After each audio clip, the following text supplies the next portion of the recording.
Eu quero falar para vocês de uma história que é uma história do rei Josafá. O rei Josafá era um dos reis de Israel e ele se viu cercado num vale. E ele se viu cercado num vale, estava ao redor dele montes, mas havia um exército muito grande, como aquele exército em que Eliseu pediu que Deus abrisse os olhos de Geazi. E esta situação na vida de Josafá, ele estava vivendo um momento de medo, hesitação e insegurança. E eu quero que você abra sua Bíblia em 2 Crônicas, capítulo 20, versículo 12. A palavra de Deus diz, 20, 12. Eu queria só dizer algo. Cadê a Vitória? Vitória, fica em pé, filhinha. A minha filha hoje completa 15 anos hoje. Essa menina veio para mudar a nossa família, assim, eu vou dizer para vocês. E o nome que foi dado a ela, os nomes que foram dados a ela foi Vitória Sofia. Ou seja, nós podemos ser vitoriosos através da sabedoria e entendimento que temos de Deus. Obrigado, filhinha. Hoje de manhã ela levantou de manhã cedo, ganhou uma cesta de café da manhã, ela saiu publicando para todo mundo. E nós estávamos ontem em Araçatuba num casamento, então ficou tudo muito tumultuado. Mas a Bíblia diz que quando José teve filhos, ele teve 2 filhos, Manassés e Efraim. Um dos filhos, ele disse: o Senhor me fez prosperar, e ele colocou o nome. O outro, ele diz assim: o Senhor me fez esquecer de todo o peso passado. Então os nomes são muito importantes. Os nomes que damos aos filhos são muito importantes. Os nomes que atribuímos aos filhos podem marcar, muitas vezes, o período em que estamos vivendo. Mas como nós falamos em profecia, em profetizar, nós precisamos profetizar. Então, Vitória, quando Vitória nasceu, e ela veio, e Samara que escolheu os filhos, e Samara colocou o nome de Victória Sofia, e ela veio como profecia mesmo na nossa vida, para que a nossa vida pudesse ter essa vertente de sermos vitoriosos em tudo que fizermos. E eu quero dizer uma coisa para você, querido: comece a profetizar sobre os seus filhos, comece a profetizar sobre a sua casa, comece a profetizar sobre a sua família. A palavra de Deus nos chamou para abençoarmos todas as famílias da terra. E como é que nós vamos abençoar? A partir da nossa família, a partir da nossa casa. Se você ainda não é casado, vai casar, vai ter filhos através dos seus filhos. Se você vai constituir uma família, através da sua família. Se você tem uma família, ela é disfuncional hoje, mas você pode profetizar sobre a sua família, a bênção de Deus sobre a sua casa. Então, quando José teve os filhos, ele colocou 2 nomes. Um dos nomes era: o Senhor está me fazendo esquecer de todo sofrimento. E o outro nome é: o Senhor me fez próspero, ou me fará próspero. Está em Gênesis 40, e para você que gosta de texto bíblico, Gênesis 41, versículos 5 e 6. José, 51, 52. 41, 51, 52. José ao primeiro chamou de Manassés, pois disse: Deus me fez esquecer de todos os meus trabalhos e de toda a casa de meu pai. Ao segundo chamou-se-lhe Efraim, pois disse: Deus me fez próspero na terra da minha aflição. Querido, tudo que você verbaliza volta para você. Tudo que você declara volta para você. Vamos fazer um teste aqui. Eu tenho tempo para isso. Nós não vamos sair daqui tarde. Vire para a pessoa que está do seu lado. Pense na coisa mais maravilhosa que você gostaria que acontecesse na sua vida. Pense em algo maravilhoso. Agora olhe para a pessoa que está do seu lado, ou um para o outro, e declare para ela assim, dá um sorriso, diga assim: Deus vai fazer isso na sua vida. Fala para ela. Declara para a vida dela. Diga: olha, Deus vai fazer isso na sua vida. Não fica sem falar não, fala aí. Sônia, isso, fala assim: olha, o que eu desejo? Eu desejo que você seja próspero, desejo que você seja alegre.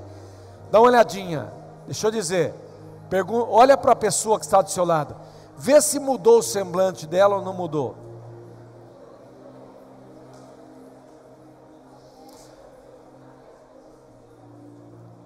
Diga assim: tudo que eu declaro para o outro, volta para mim. Então, entendendo isso, agora eu só vou profetizar. Então pare de reclamar. Problema existe, dificuldades existem, mas pare de reclamar. Então vamos ler esse texto tão longo aqui, mas muito importante para a gente. Verso 2 Crônicas 20, 12. Transforme dificuldades em realidade. Já, favor, pais, levar seus filhos para a escolinha? Já foi pedido que as crianças fossem para lá. Foi pedido que as crianças podem ir lá para o final. Até que ano, Michele? Até 7 anos, pode ir. O que foi falado, eu acho que elas não escutaram. Isso. Estão indo lá, eles estavam escondidos, eu não estava vendo. Olha só, eles estão querendo ouvir a palavra do pastor aqui. Já estou profetizando. Muitos deles vão dizer: não quero ficar mais na classinha agora, eu já entendo a palavra, então eu vou sentar para ouvir a palavra. Porque quando eu chegar na segunda-feira, eu vou profetizar essa palavra para os meus amiguinhos. Queridos, eu estou assustado com as criancinhas, mas assustado assim, de maneira impressionante. Eu vejo criancinhas louvando, adorando Deus de uma forma, o Espírito Santo falando com elas. Ei, irmãos, Deus vai fazer, olha, pensa o seguinte: nos últimos tempos que nós vamos viver, vai ser um tempo tão difícil, mas para esse tempo difícil, Deus já está preparando a solução. E a solução é a nossa geração, é uma geração cheia do Espírito Santo de Deus, é uma geração tomada. Amados irmãos, às vezes a gente ouve pastores falando, às vezes o pastor Marcos, às vezes a gente ouve falando assim, as crianças começando a profetizar, a declarar, a orar. Tem crianças aqui que eu vou falar uma coisa para vocês, eu queria gravar as orações dessas crianças e colocar aqui, é impressionante. E elas profetizam com autoridade, pensam com a segurança. Começa declarando, em nome de Jesus. Em nome de Jesus, a minha geração, a nossa geração, a geração que Deus está dando, o que é? Vai ser uma geração profética, cheia de Deus. Cadê o amém, aleluia? Amém. Vamos para a palavra, nosso Deus, verso 12, 2 Crônicas 20, 12. Acaso não executarás tu o teu julgamento contra eles? Porque em nós não há força para resistirmos a esta tão grande multidão que vem contra nós, e não sabemos nós o que fazer. Porém os nossos olhos estão postos em ti. Todo Judá estava em pé diante do Senhor, como também as suas crianças, as suas mulheres e os seus filhos. Então veio o Espírito do Senhor no meio da congregação, sobre Jaaziel, filho de Zacarias, filho de Benaia, filho de Jeiel, filho de Matanias, levita dos filhos de Asaf, e disse: dai ouvidos todo Judá, a vós moradores de Jerusalém, e tu, ó rei Josafá, ao que vos diz o Senhor: não temais, nem vos assusteis por causa desta grande multidão, pois a peleja não é vossa, mas de Deus. Amanhã descereis contra eles, e eis que sobem pela ladeira de Ziz. Encontrá-los-ei no fim do vale, defronte do deserto de Jeruel. Neste encontro não tereis de pelejar. Tomai posição, ficai parados, e vede o salvamento que o Senhor vos dará. Ó Judá e Jerusalém, não temas, nem vos assusteis. Amanhã saí-lhes ao encontro, porque o Senhor é convosco. Então Josafá se prostrou com o rosto em terra, e todo Judá e os moradores de Jerusalém também se prostraram perante o Senhor e o adoraram. Dispuseram-se os levitas, os filhos dos coatitas e dos coreitas, para louvarem ao Senhor, Deus de Israel, em voz alta. Diga para o seu irmão: em voz alta, sobremaneira. Esse negócio de louvar o Senhor, isso é para passarinho, queridos. Você é um leão. Sua geração é uma geração de leão. Imagina quando o leão rosna na floresta, hein? Deus te chamou para cantar desse jeito. Quando você entrar na presença de Deus, você vai rugir como leão. Sabe por quê? Os céus vão ouvir, mas o inferno vai tremer. Pela manhã cedo, se levantaram e saíram ao deserto de Tecoa, e ao saírem, ele pôs Josafá em pé e disse: ouvi-me, ó Judá, e vós moradores de Jerusalém, crede no Senhor vosso Deus, estareis seguros, crede nos seus profetas, e sereis bem-sucedidos. Vamos ler essa última parte aqui? Crede no Senhor, vamos ler juntos? Crede no Senhor vosso Deus, e estareis seguros, crede nos seus profetas, e sereis bem-sucedidos. Aqui na minha versão diz assim: crede nos seus profetas e prosperareis. Aconselhou-se com o povo e ordenou cantores para o Senhor, que vestidos de ornamentos sagrados e marchando à frente do exército, louvassem a Deus, dizendo: rendei graças ao Senhor, porque a sua misericórdia dura para sempre. Tendo eles começado a cantar e dar louvores, diga para o seu irmão: cantar e dar louvores, pôs o Senhor emboscadas contra os filhos de Amon e de Moabe e dos montes Seir, que vieram contra Judá, e foram desbaratados, porque os filhos de Amon e de Moabe se levantaram contra os moradores do monte Seir, para os destruir e exterminar, e tendo eles dado cabo dos moradores de Seir, ajudaram uns aos outros a destruir-se. Tendo Judá chegado ao alto que olha para o deserto, procurou ver a multidão, e eis que eram corpos mortos que jaziam em terra, e sem nenhum sobrevivente.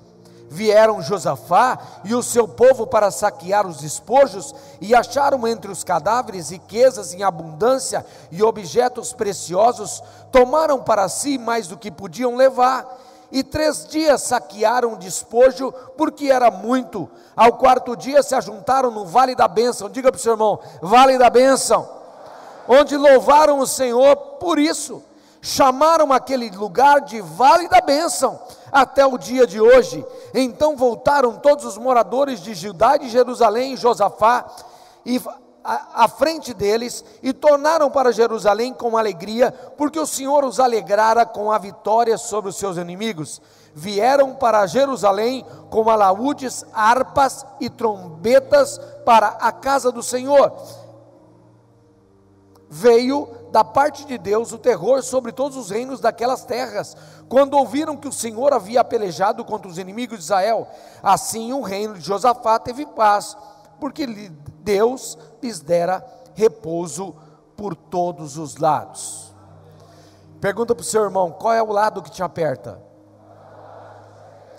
A Bíblia diz, terminando o texto aqui, que Deus deu repouso de todos os lados.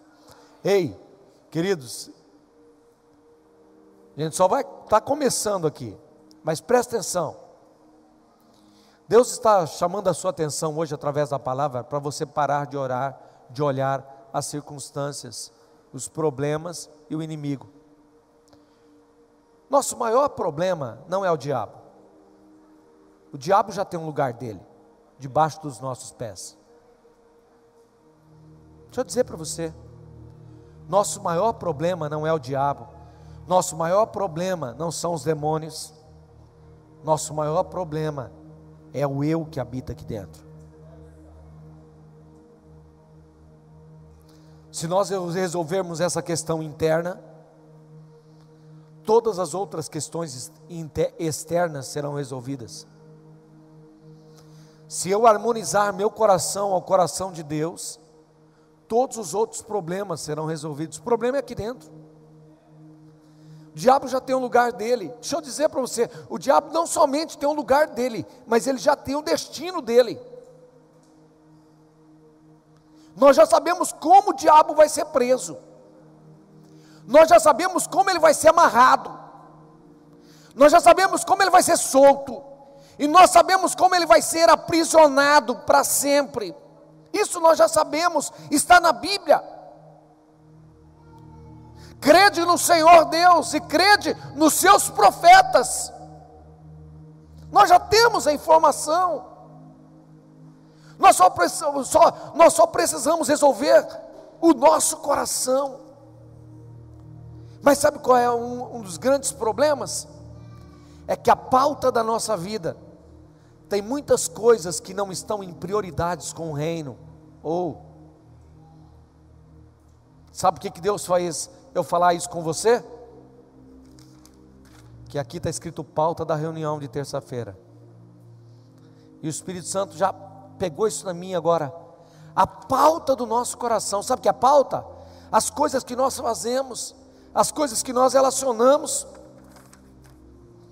não estão em prioridade com o reino, não estão em prioridade, em sintonia com aquilo que Deus tem para nós. Então, Deus às vezes permite, e permite mesmo, as circunstâncias difíceis para alinhar o nosso coração, os problemas da nossa casa, para focar, para nos chamar o foco, para nós focarmos nele.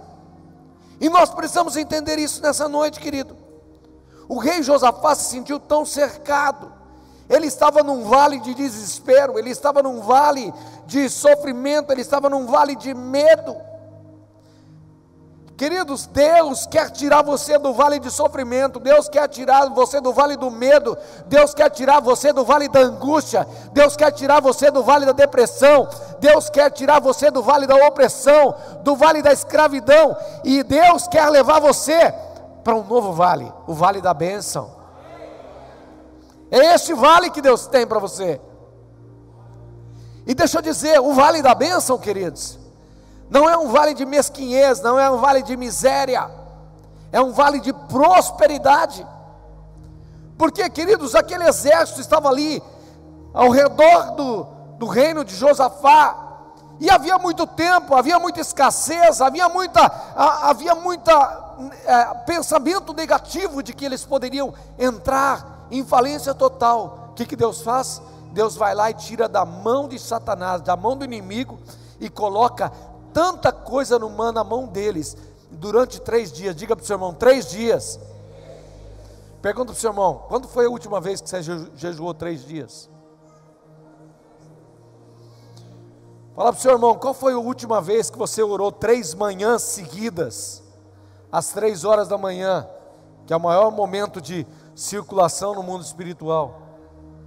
Fala para o seu irmão assim, querido, sem luta e posicionamento no mundo espiritual não há vitória.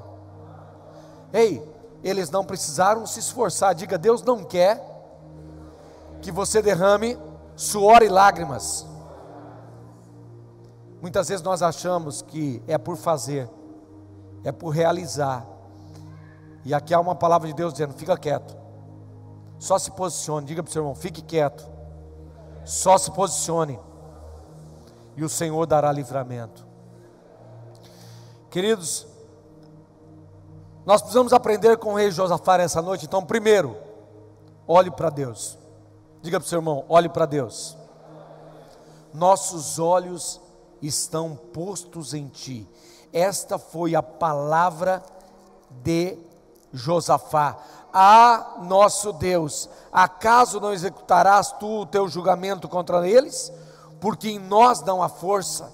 Irmãos, não há força em nós, não há vigor em nós para lutarmos. Amados irmãos, se formos comparar as batalhas e lutas que temos por enfrentar, nós não temos energia suficiente, nós não temos saúde suficiente, nós não temos poder suficiente em nós mesmos para resolvermos nada, nós não temos condições para resolvermos. Mas olha, queridos, a Bíblia diz assim: porque em nós não há força para resistirmos a essa tão grande multidão que vem contra nós. Deus, nós sabemos também, Pai, nessa noite, que nós não temos força, nós não temos condições. Muitas vezes nós somos fadados a fracassar, nós estamos no limite para cair. Mas, queridos, deixa eu dizer uma coisa: Josafá olhou para o Senhor. Tire os seus olhos dos problemas, tire os seus olhos do inimigo, tire os seus olhos.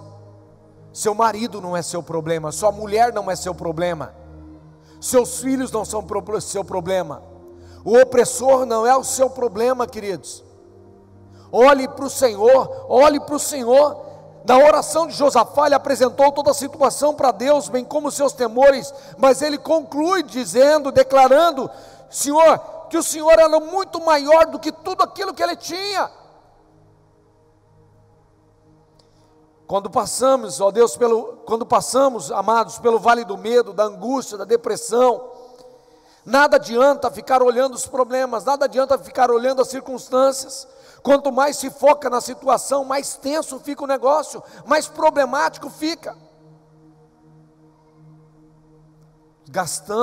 Nos gastamos muitas vezes, mas a melhor coisa é olhar para o Senhor. Diga assim: a melhor coisa é olhar para o Senhor. Diga assim: no Senhor não há variação e nem sombra de mudança. Ele é imutável. Diga, querido, Ele é imutável. Diga: Ele é soberano, onisciente, onipotente.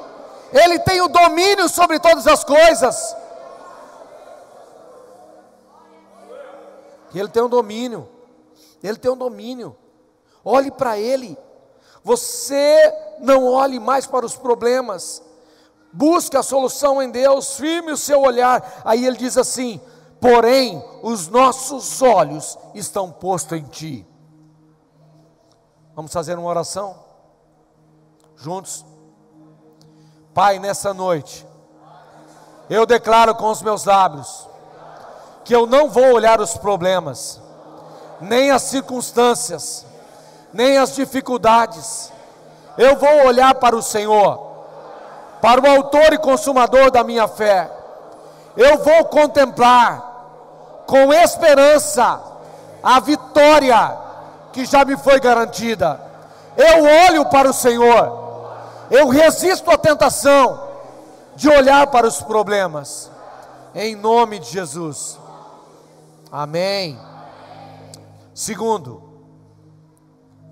não somente olhe para Deus, mas receba o Espírito Santo. A Bíblia diz assim: olha só, todo Judá estava em pé diante do Senhor, como também as mulheres e os seus filhos.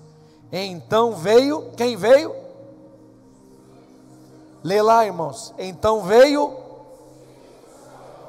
aonde? Deixa eu explicar. Olha o que aconteceu. Quem tem ouvidos, ouça o que o Espírito diz à igreja nessa noite. Eu vou ser muito bíblico aqui, tenho que ser, preciso ser. A Bíblia diz que então veio o Espírito do Senhor no meio da congregação. Diga para os irmãos, no meio da congregação. Quando Josafá terminou a sua oração, irmãos, a oração tem um poder de trazer o céu na terra, trazer a presença de Deus na terra.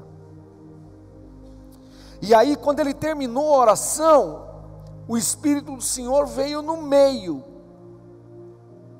Mas interessante que ele não veio sobre todos.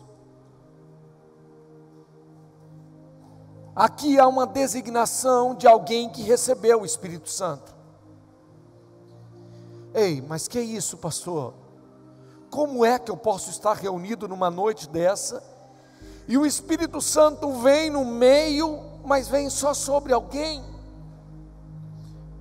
Eu quero que você entenda que o texto diz assim: no meio da congregação, sobre Jaaziel, filho de Zacarias, filho de Benaia, filho de Jeiel, filho de Matanias, levita dos filhos de Asaf, e disse: um homem no meio da congregação recebeu a presença do Espírito Santo. Para você entender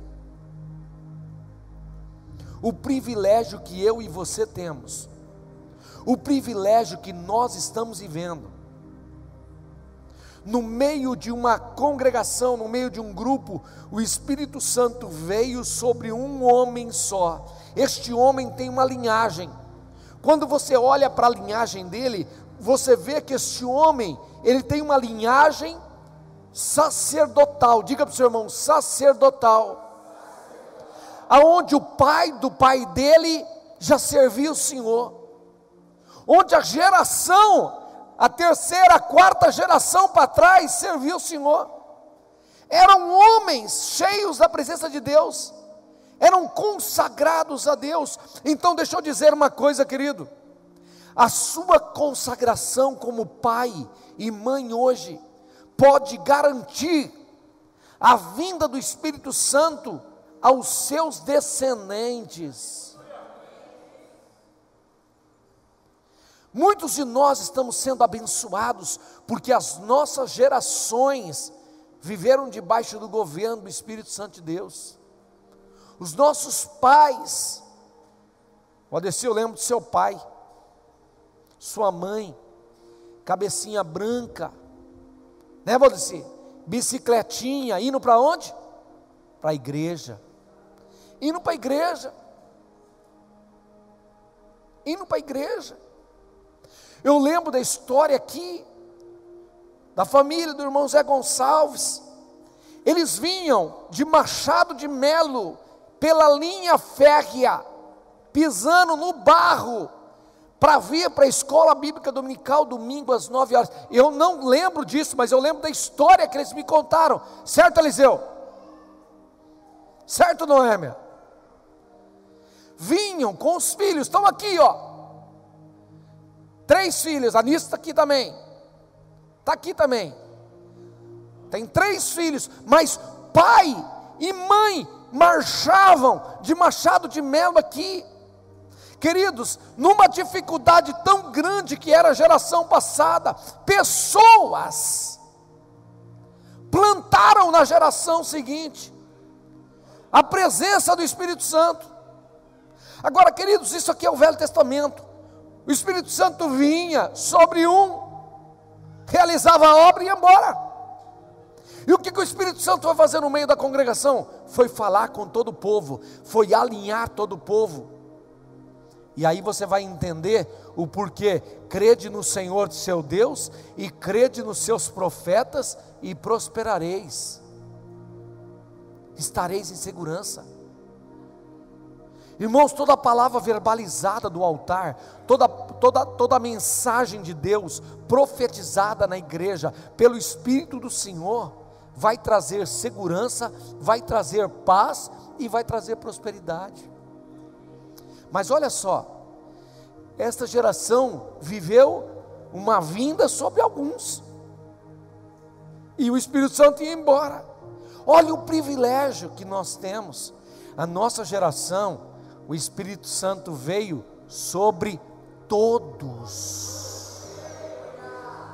Todos, todos, todos, todos. Todos. A palavra de Deus diz que o Espírito Santo veio todos.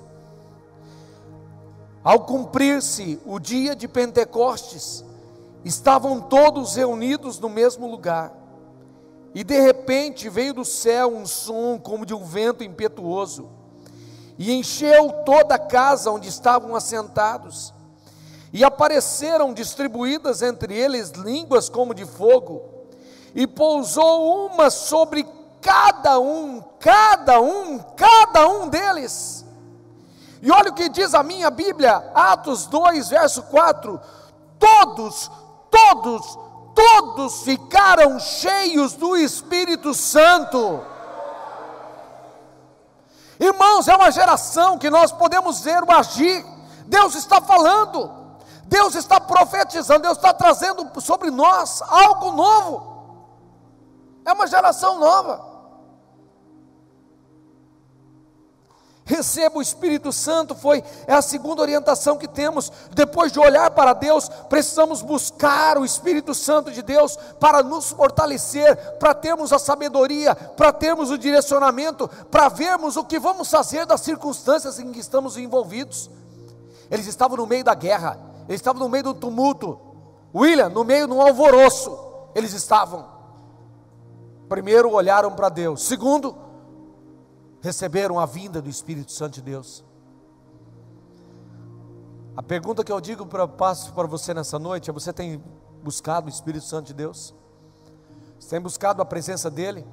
A Bíblia diz em Isaías 11:2, o Espírito do Senhor é Espírito de sabedoria, é Espírito de entendimento, é Espírito de força. Coloca aí para mim, querido, Isaías 11:2, e repousará sobre ele o Espírito do Senhor, o Espírito de sabedoria, o Espírito de entendimento, o Espírito de conselho, o Espírito de fortaleza, o Espírito de conhecimento, o Espírito de temor do Senhor.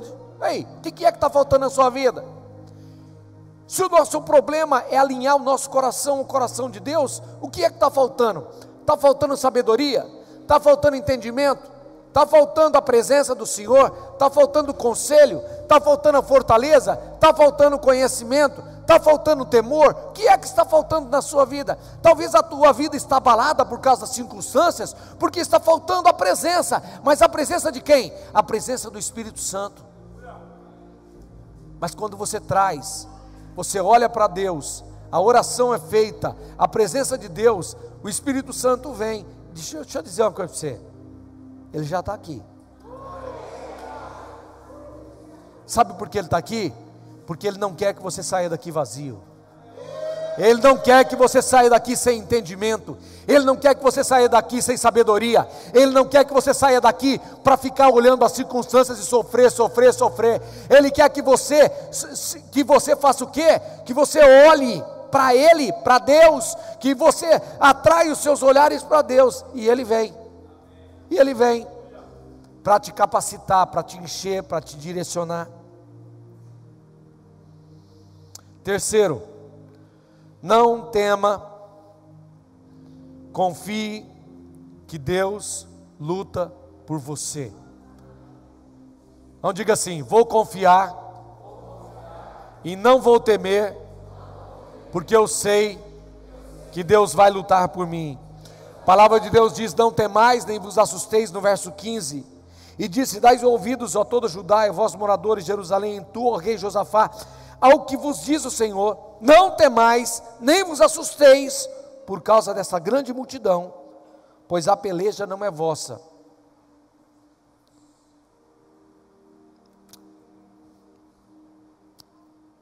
Um dia, eu estava numa situação meio embaraçada,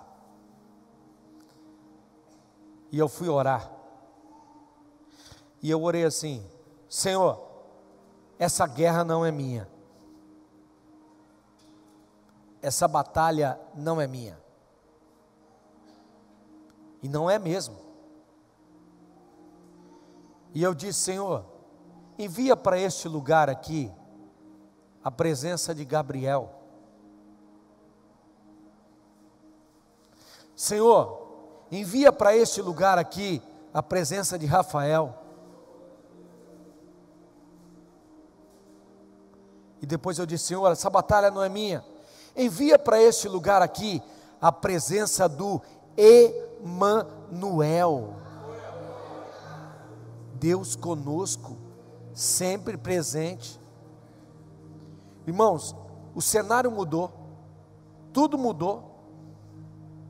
Porque sabe qual é o grande problema? É que você está lutando uma luta que não é sua. E é por isso que você está empreendendo muito esforço. Você está querendo as coisas, mas talvez não sejam nem as coisas que Deus quer. Sejam diferentes. Você está exigindo, mas talvez você nem sabe, porque falta entendimento, falta sabedoria, falta capacidade, falta temor. Você quer algo que talvez você acha que é muito bom para você. Agora tudo vai mudar, está tudo muito bem. Agora eu sou o cara, agora eu sou a pessoa. E Deus está dizendo: esse não é o seu lugar. Você está sozinho. Queridos, o grande problema é que muitas vezes nós estamos lutando a luta, achando que é a luta nossa.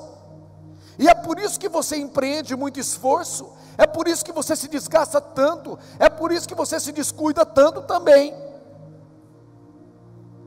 Ele diz: a luta não é nossa. Olha lá: não temais nem vos assusteis por causa dessa grande multidão. Quem foi que disse isso? O Espírito que veio sobre Jaziel. O Espírito veio trazer uma palavra, o Espírito veio trazer uma revelação. Irmãos, Deus está trazendo revelações para nós, nós não estamos acordando. Deus está direcionando a nossa vida, nós não acordamos. Muitas vezes nós ouvimos uma palavra direcionada aqui e nós questionamos a palavra. Será que é a palavra de Deus? Sabe por quê? Porque nossa mente está dividida. A gente fica questionando tudo. E sabe, irmãos, às vezes a gente sabe o caminho. Ei, deixa eu falar para você: os seus problemas não são seus, se você se posicionar da forma correta. O fardo que você está carregando não é para você carregar. O fardo que é para você carregar é de Jesus. Coloca aí para mim, querido, Mateus 11, 28.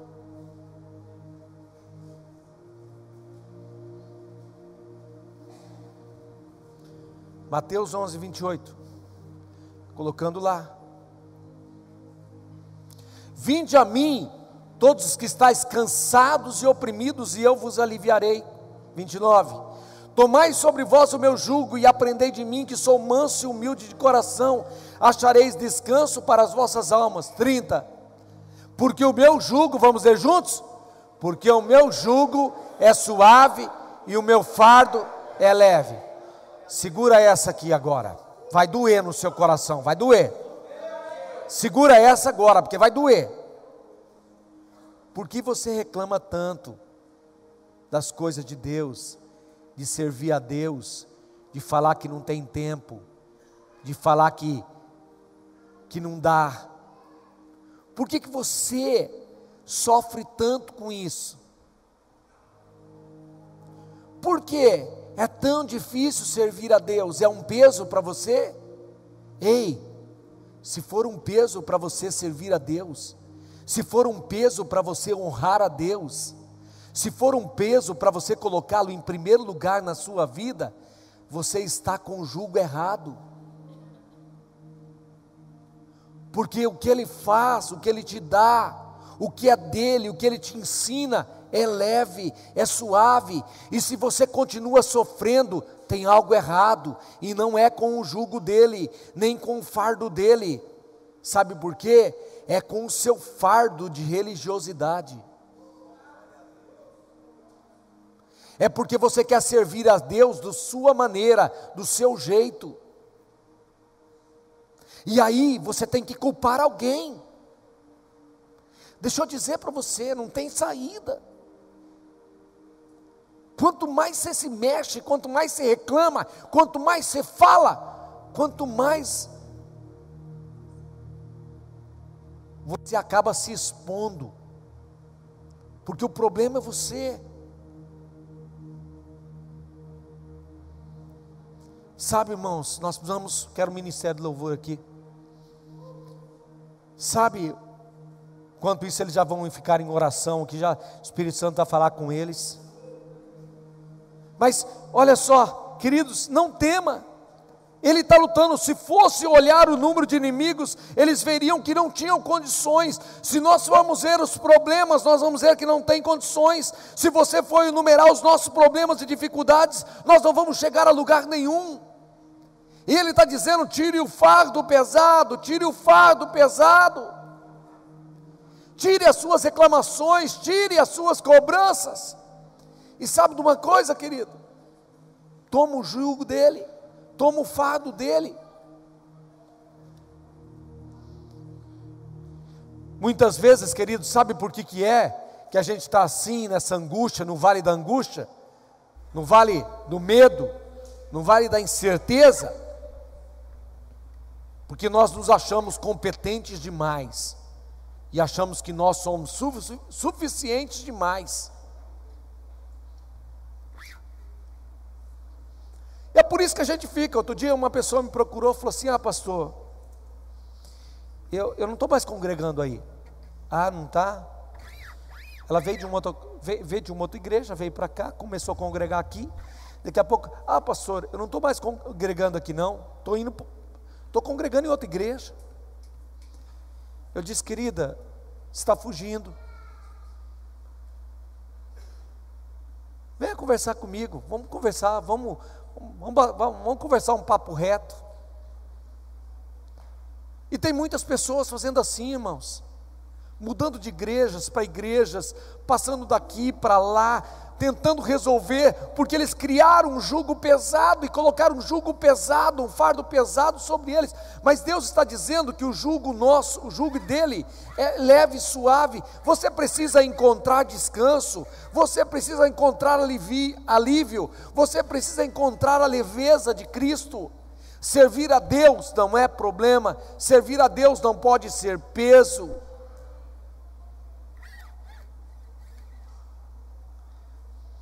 Quarta coisa que ele fez: tomou posição. Diga para o seu irmão: tome posição. No verso 17 ele diz: neste encontro não tereis de pelejar. Diga para o seu irmão: pare de pelejar. Não tereis de pelejar. Diga para o seu irmão: apenas tome posição. Deixa eu dizer uma coisa: Deus não está dizendo para você ser desertor. Presta atenção aqui.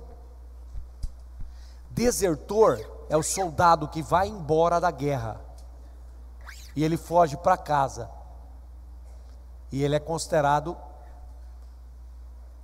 como desertor, e ele quebrou a lei. Ele vai, se ele for pego, ele vai preso. É o soldado desertor. Deus não está dizendo assim: ei, abandone tudo, volte para sua casa. Ele está dizendo assim: ei, prepare o exército, vão lá para a guerra, se posicione nos lugares e esperai, tomai posição. Porque o soldado desertor não vê o agir de Deus, não vê a mão de Deus, não vê Deus agindo. Deus pediu que todos estivessem ali para ver o agir, como que ele ia fazer, como que Deus fez. Na história está registrado aqui, porque Deus pediu uma posição. Amados irmãos, muitas vezes nós estamos no lugar errado, nós estamos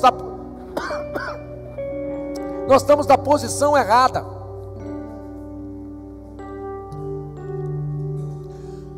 Nós estamos nos lugares errados, nós nos colocamos em lugares errados. Qual é o nosso lugar? Qual é o nosso papel? Onde devemos estar? Onde precisamos estar? Como rei e maioral do exército, Josafá tinha que tomar iniciativa. Alguém recebeu uma revelação, e a revelação veio e disse: olha, não lutem, vocês não vão lutar. A guerra não é de vocês, mas veio a palavra, vocês vão se posicionar, se posicionem. Diga para o seu irmão, tomar posição. Diga assim, tomar posição significa colocar os dois pés em prontidão. Um pé, a fé. O outro pé, a esperança. Diga fé e esperança. Isso é posicionamento.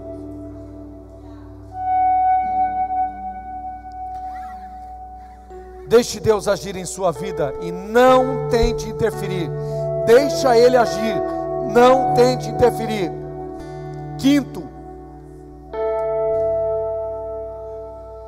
adore a Deus. Diga para o seu irmão, adore a Deus.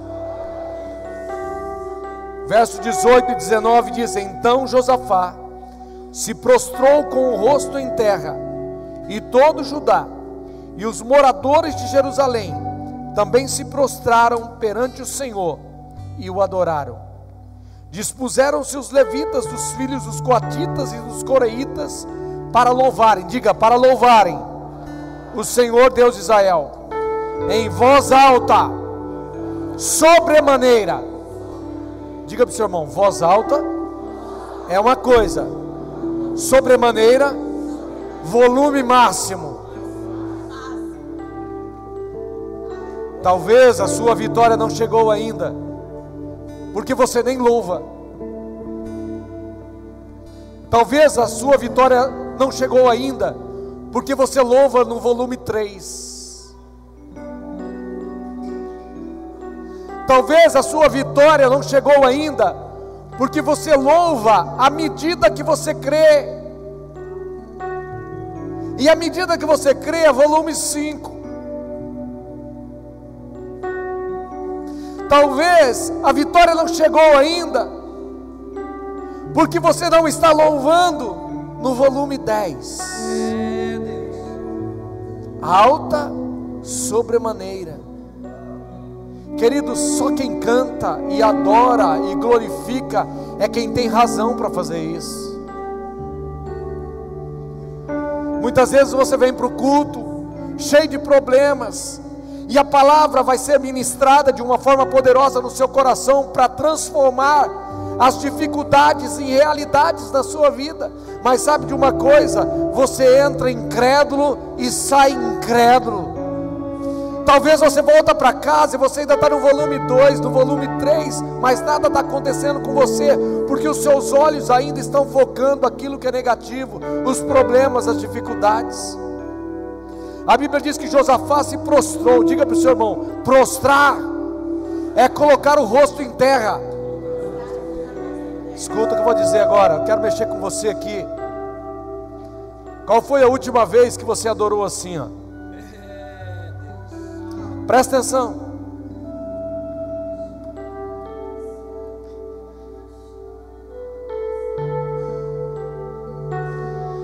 Qual foi a última vez que você adorou assim? Qual foi a última vez que você se ajoelhou diante dele e ficou horas na presença dele? Sabe por quê? Porque ele não merece o seu prostrar. Sabe por quê? Você é muito orgulhoso, você faz isso de pé. Se os anjos se curvam, por que você não se curva? Se os anjos se prostram, por que você não coloca o rosto em terra? Porque talvez você é mais digno de ser adorado do que ele.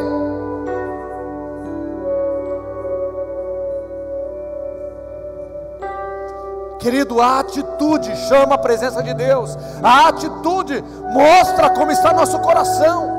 A Bíblia diz que quando eles queriam compungir o coração, eles rasgavam as suas vestes, vestiam de pano de saco e cinza, e se prostravam no chão, e se jogavam para adorar. Mas a sua roupinha está tão bonitinha, tão passadinha, que eu tenho que voltar para casa para colocar ela lá no cabideiro. Porque o mais importante é a minha presença, como as pessoas me veem, do que como Ele me vê. Sabe, queridos, enquanto nós não quebrarmos a nossa religiosidade, enquanto nós não destruirmos essa moralidade da nossa vida, e entendemos que com Deus as coisas são diferentes, não é no volume 2, não é no volume 3, é alto e sobremaneira, é lá em cima. Ou você vai adorar nesse nível, ou você não vai adorar. Ou existe adoração que avança e chega aos céus, ou existe adoração que só desce para a terra.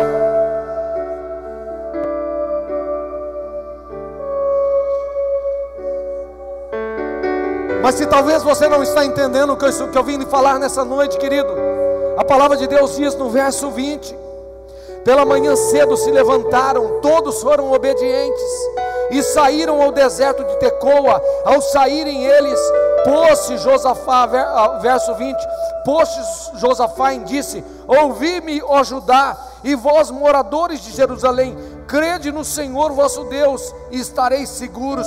Sabe por que muitas vezes nós não estamos seguros? Porque nós não cremos em Deus. Mas também tem uma outra coisa, e Josafá disse: crede nos seus profetas e prosperareis.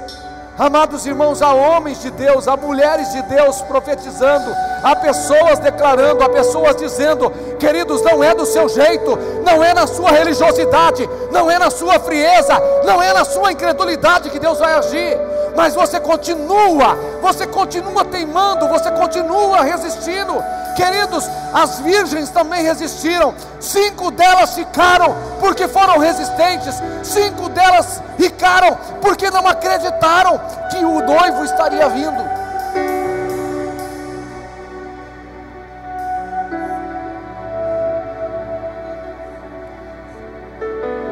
Ao adorar a Deus, Josafá se encheu de fé e coragem. A Bíblia diz assim, 1 João 5,4: porque todo que é nascido de Deus vence. Coloca aí, querido, 1 João 5,4. Vamos ler juntos. 1 João 5,4. Porque todo o que é, vamos ler juntos. Porque todo o que é nascido de Deus vence o mundo, e essa é a vitória que vence o mundo, a nossa fé. Aleluia. O que é a fé?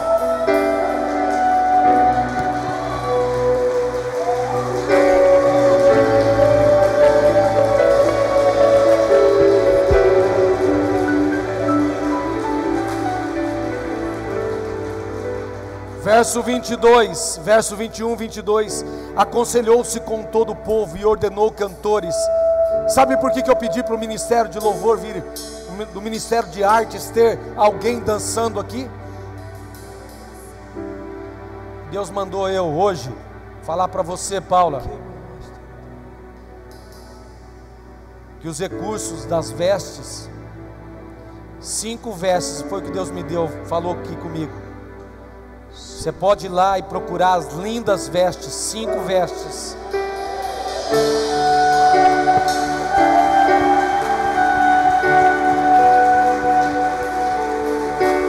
Eu não sei, mas você não vai dançar sozinha. Ele mandou eu dizer para você: 5 é para você ir lá, escolher a mais linda. Não é para você ver valor, não é para você ver preço, não é para você pensar nisso, é para você ir lá e escolher o que é mais lindo, o que é mais bonito.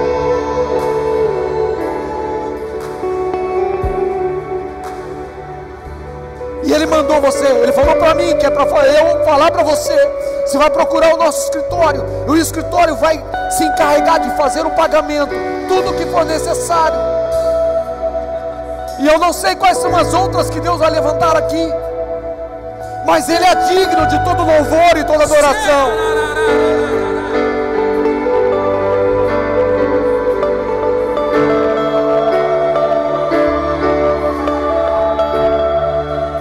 Muitas vezes nós achamos As coisas para Deus, querido, tem que ser feito no volume 10, com intensidade, com alegria.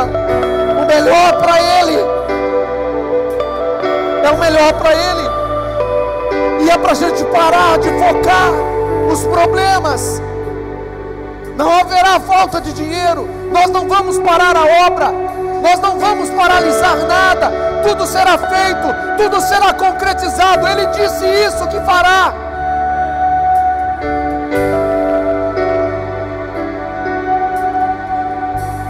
O último que nós aprendemos nessa noite é: lute apenas espiritualmente. E o que é lutar espiritualmente? Verso 21 diz: aconselhou-se com o povo e ordenou cantores para o Senhor. Presta atenção, Paula. Ordenou cantores para o Senhor, que vestidos de ornamentos sagrados e marchando à frente do exército, louvassem a Deus, dizendo: rendei graças ao Senhor, porque a sua misericórdia dura para sempre.